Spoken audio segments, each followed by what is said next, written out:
Good afternoon সবাইকে। আমি Darjeeling hills থেকে এসেছি, সিলভিকালচার ডিভিশন এবং পার্সিয়ান রিসার্চ সেন্টার স্টাফ আমি। তো রেসপেক্টেড আমাদের আদরণীয় প্লাস রেসপেক্টেড আমাদের বিভু স্যার, আমাদের চঞ্চল স্যার, ঠিক আছে। এবং সবই মানে অ্যাকচুয়ালি নেপালি এরিয়ায় থাকি, তো বেশিরভাগ নেপালিটাই চলে আসে, ঠিক আছে।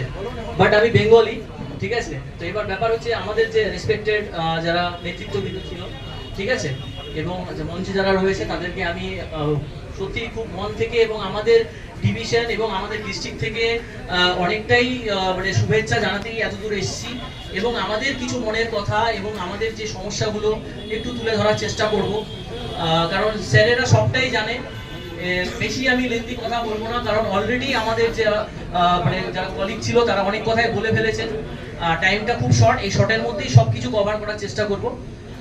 এবং সাথে আমাদের দূর দূরান্ত থেকে, আমাদের প্রত্যেকটা জেলা থেকে, প্রত্যেকটা ডিভিশন থেকে তারা অনেক কষ্ট করে এসছেন।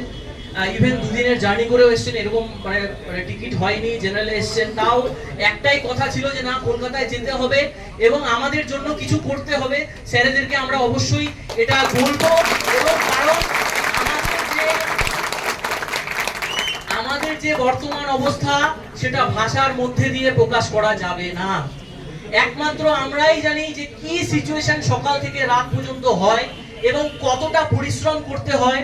আমরাই যে গ্রাউন্ড লেভেলে কাজ করছি, সে অফিস থেকে শুরু করে ফিল্ড, প্রত্যেকটা কাজের সাথে আমরা মানে কি বলবো, মানে খুবই সিরিয়াসলি এবং খুবই ডিপলি জড়িত। যেখানে আমাদের যে ভূমিকা রয়েছে, স্যারেরা, ম্যাডামরা এবং ডিএফও সাহেবরা আমাদেরকে ছাড়া কিছুই বোঝেন না, এরকম একটা সিচুয়েশন রয়েছে। তো আমি ছোট্ট কথাগুলো তুলে ধরার চেষ্টা করবো, খুব শর্টে, বেশি সময় নিব না, যাতে স্যারেরাও, এরকম অনেক কথা রয়েছে স্যারেরা জানেন না, সেইগুলো শুনলে হয়তো ওনারা বুঝতে পারবেন যে সত্যি এই ছেলেপেলেরা খুব কষ্টের মধ্যে রয়েছে, এদের জন্য কিছু করতে হবে।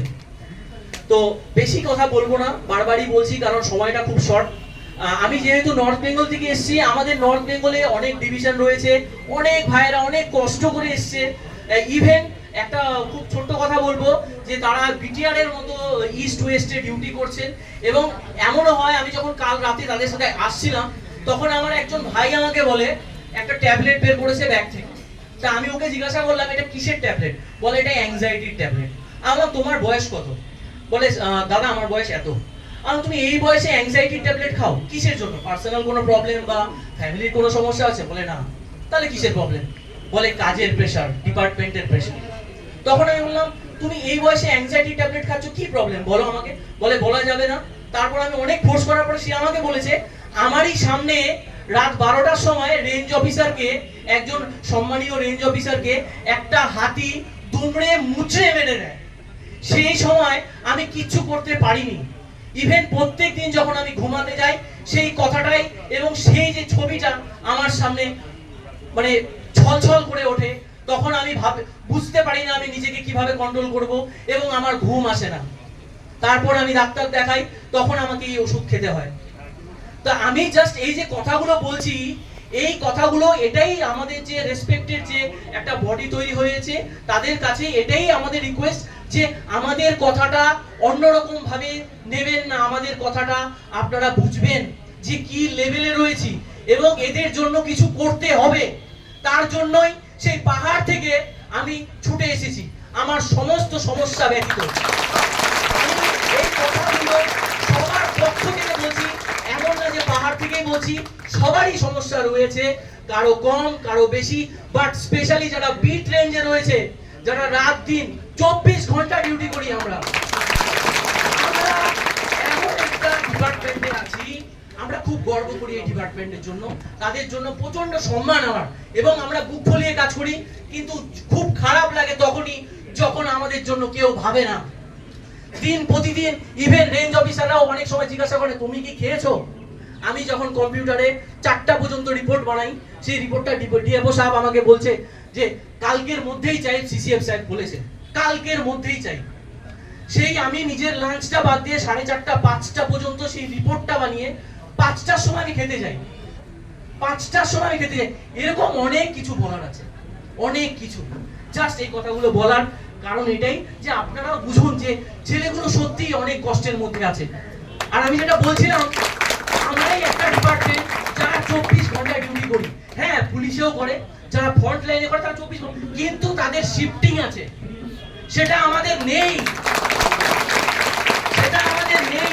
যখন আমরা আমাদের ঊর্ধ্বতন কর্তৃপক্ষকে বলছি যে স্যার আমাদের তো 8 ঘন্টা ডিউটি, কনস্টিটিউশনেও লেখা আছে, আমরা সবাই জানি, আমরা সবাই শিক্ষিত, বনসাহেকে যত আছে ম্যাক্সিমাম ছেলেপেলেরা ওয়েল এডুকেটেড, এটা বুক ফুলিয়ে বলতে পারবো। এবং আসছে দিনে আমি কথা দিয়ে যাচ্ছি, সেই জায়গায় নেই, তাও বনসাহেকদের তখন বেহাফ অফ অল বেঙ্গল বনসাহেক বলতে পারি যে সংগঠন এবং আমাদের যে রেসপেক্টেড যারা রয়েছে ডিগনিটারিজ, তারা যদি আমাদের কথা ভাবে, মাননীয় মানব দরদি আমাদের দিদি, আমাদের মাটির মা অভিষেক ব্যানার্জি, তারা যদি আমাদের কথা ভাবে, আমরা অবশ্যই এক না একদিন ভালো জায়গায় যাব, এটা আমাদের বিশ্বাস। আর এই বিশ্বাস নিয়েই সকালবেলায় বাড়ি থেকে বেরোই, জানি না বাড়িতে ফিরবো কিনা, জানি না। আমরা বাবা মা জিজ্ঞাসা করে তাড়াতাড়ি বাড়িতে আসিস, খেয়ে নিস অন্তত, তারা কত চিন্তা করে। এবং সব থেকে বেশি মন খারাপ লাগে, একটা কথা না বলেই নয়, 5টা বছর ধরে পাগলের মতো কাজ করছি আমরা, একটা পয়সা পাইনি। আমরা কেমন ডিপার্টমেন্টে কাজ করছি আমরা, এটা মানে বলতে খুব, মানে আমি বোঝাতে পারবো না, can't be expressed through words our pathetical conditions, বোঝাতে পারবো না। একটা পয়সা পাইনি পেট্রোলের জন্য, প্রত্যেকটা জায়গার জন্য এই 10,000 টাকা মাসের 10 তারিখের আগেই শেষ হয়ে যায়। তারপরে কি খাবো এইগুলো কেউ জানে না, ধার দেনা করে পিচ্ছিরি অবস্থা, বিং ভেরি ফ্র্যাঙ্ক। তো আমি বেশি কিছু বলবো না, স্যারেরাও বলবেন। এবং যেটা আমাদের একটাই বক্তব্য যে আপনারা ভালো কিছু করুন, আমি কিচ্ছু মেনশন করব না, খুব আশা নিয়ে এসেছি সবাই, আশা করি আপনারা ভালো কিছু করবেন এবং এই আশা নিয়েই থাকবো। এবং আমাদের সবাইকে খুবই অনেকেই শুভেচ্ছা, অনেক দূর থেকে এসেছেন, এবং স্যারদের প্রতি একটাই রিকোয়েস্ট যে আপনারা কিছু করবেন। ঠিক আছে, আমি আর বেশি কিছু বলতে চাই না। Thank you so much.